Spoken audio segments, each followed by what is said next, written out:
దాదాపు 40 సంవత్సరాల్లో ఒక బానిసల్లాగా ఎవరిని కిందో బతుకుతున్నాం మనం. ఇది ఒక్కసారి ఆలోచన, హిందూపుర ప్రజలందరూ ఆలోచన చేసింది ఏంటంటే, ఒక బానిసల్లాగా ఎవడో హైదరాబాద్ లో కూర్చోండి కింద బతుకుతున్నాం. వానికి ఓట్లు వేస్తాం, వాడు ఏడా కూర్చుంటాడు, మనం ఈ బానిస బతుకుతున్నాం. మనల్ని మనం పరిపాలించుకోవాలా, లేకపోతే ఎక్కడో ఉన్న వ్యక్తుల చేతుల కింద వాళ్ళ కాళ్ళ కింద బతకాలనేది మీరు ఆలోచించండి. బాలకృష్ణ గారు ఎక్కడో కూర్చుని ఉంటాడో అటువంటి వాడు మనకు అవసరమా? ఆ కుటుంబానికి మనం బానిసలమా? ఇలాంటి మాటలు మాట్లాడి నిన్ను ఎవడమన్నాడు బానిసగానే ఉండొద్దు. జగన్మోహన్ రెడ్డి ఎక్కడ కూర్చుంటున్నాడు, ఎక్కడ తొంగున్నాడు చెప్పండి మీరు? ఎక్కడ దొలుతున్నాడు? నువ్వెక్కడున్నావు? నువ్వు మాట్లాడినోడు వేడిరెడ్డి అన్నవాడు, అసలు నువ్వు ఎక్కడ ఉంటున్నావు? ఇలాంటి మాటలు మాట్లాడితే ఇలా ఊరుకుంటారు అనుకున్నారా?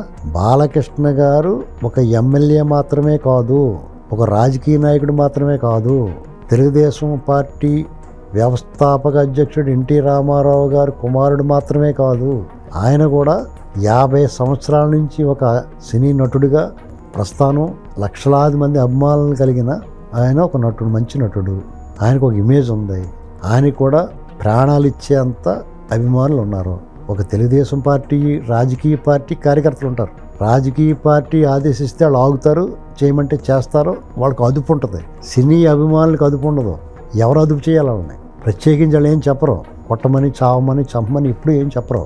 ఒక అభిమానంతో ఏదైనా చేస్తే దానికి అంతు పొంతు ఉండదు.